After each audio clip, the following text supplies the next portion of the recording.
amici sportivi, gli highlights di questa settimana sono gentilmente offerti da Berica Carburanti, main sponsor per la stagione sportiva 2023-2024, da oltre 50 anni con benzina, gasolio, agricolo, GPL e metano.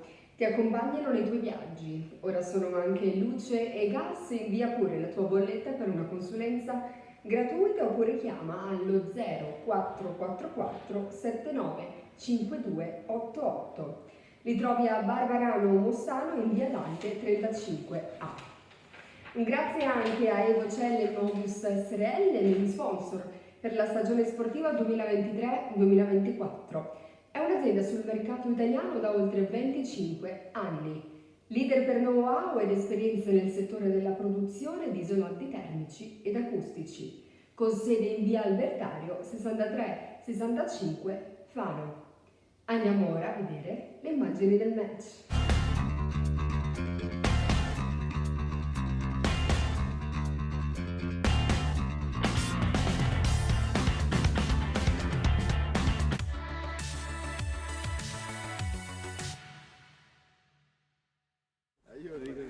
Fabrizio, una gioia immensa vincere al 92esimo contro la seconda in classifica dopo una partita, possiamo dirlo, dominata dal Montecchio Maggiore e quindi grande gioia.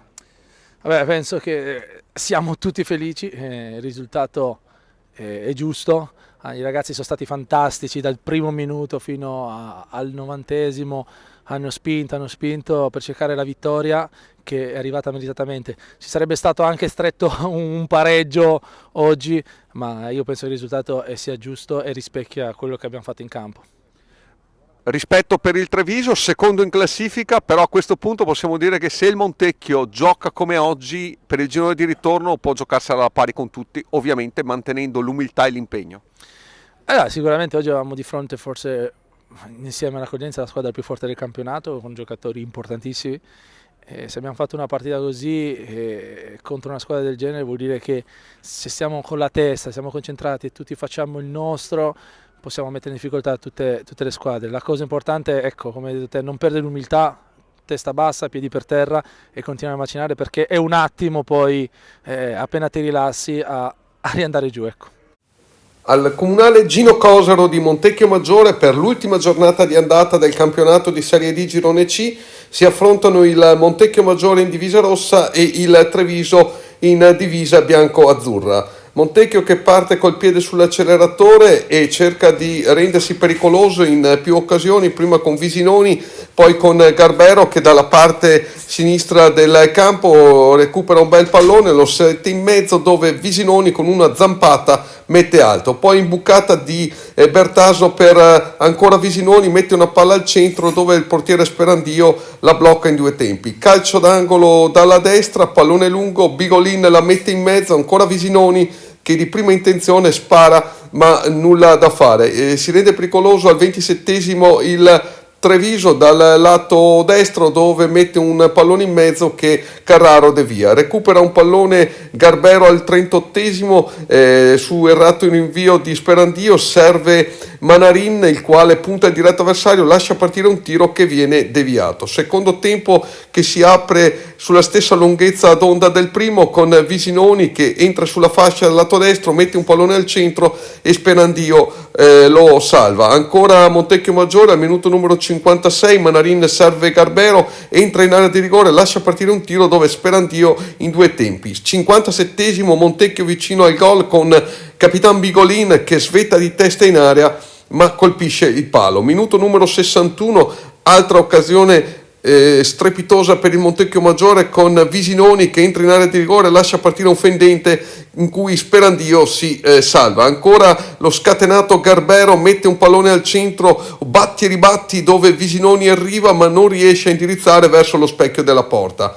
Si fa vivo il Treviso al minuto numero 70 con Ives Gnago imbeccato da Beccaro, entra all'area di rigore, tira alto. Ancora il Treviso con Nunez che dal limite dell'area lascia partire un rasoterra parato a terra da Carraro. Ancora pericoloso il Treviso al minuto numero 80 con incornata imperiosa di Gnago su cui Carraro si getta in tuffo e devia. Ancora il Treviso vicino al gol con Gnago, poi al minuto 91esimo la straordinaria giocata di Manarin che dalla sinistra parte, dribbla 3 avversari, entra in area di rigore, viene atterrato e si guadagna il calcio di rigore.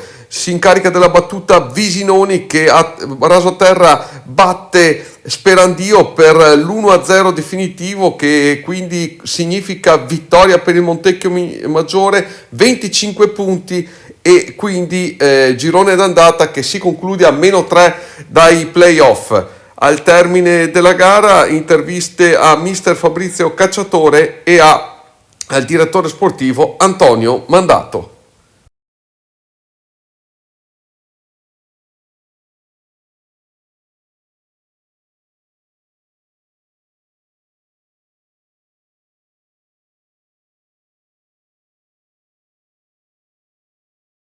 Siamo qui con Antonio Mandato, direttore sportivo del Montecchio. Antonio, una grande sofferenza barra gioia finale per una vittoria meritata per i ragazzi, poi vedere anche tutti i ragazzi del settore giovanile abbracciare Visinoni mi ha fatto emozionare.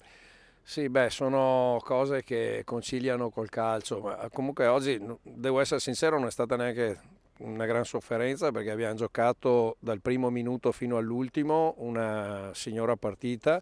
Ai punti l'avremmo stravinta e poi alla fine anche meritatamente abbiamo portato a casa 3 punti che ci stavano tutti. Diciamo che penso che anche gli avversari debbano riconoscere, anzi il direttore sportivo loro, Attilio Gementi, ci ha fatto i complimenti per la prestazione, quindi bene, direi bene. L'ultimo flash, Antonio, quello che puoi dire ovviamente, venerdì chiude il mercato, hai già fatto qualche inserimento, 2 fra tutti, insomma, ecco quelli che ci ricordiamo, sia Manarin che Javier Boix, oltre che a Tommaso Agostini. Venerdì chiude, secondo te così si chiude il mercato, c'è qualche altro inserimento eventuale? No, per il momento restiamo così perché adesso la rosa è più che completa in tutti i comparti, e quindi questi resteremo. E diciamo che anche che gli innesti ultimi hanno fatto vedere il loro valore a cominciare già da oggi. Perfetto. Grazie Antonio, complimenti, buon Natale a te e a famiglia e ci godiamo adesso la festa del settore giovanile, la prima squadra. Grazie e buon Natale a tutti quanti, un felice Natale a tutti.